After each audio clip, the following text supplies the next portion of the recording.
Welcome to the Tech Egg. Don't get scrambled. Enjoy the video. You start by opening your presentation and confirming features. Make sure your PowerPoint supports export creative video. Once done, set slide dimensions to 16:9 and choose resolution, 1080p for clarity or 720p to save space.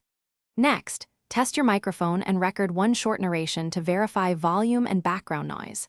While you test, adjust speaker settings and close unused apps to avoid CPU spikes. These first steps get you into the workflow quickly and prevent common recording interruptions.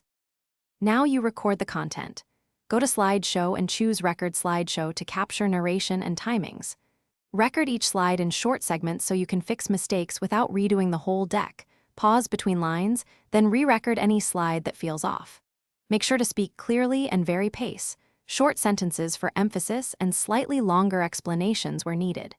If you prefer exact pacing, set advanced timings explicitly. Otherwise, keep manual control and advance on click for natural flow.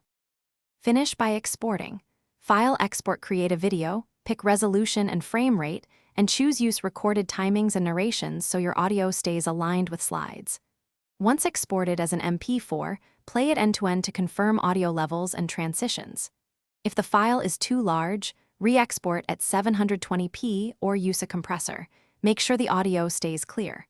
If audio is out of sync, reopen the presentation. Adjust slide timings, re-record that section, and export only the corrected portion. Thanks for watching. Consider subscribing if I helped unscramble your problems.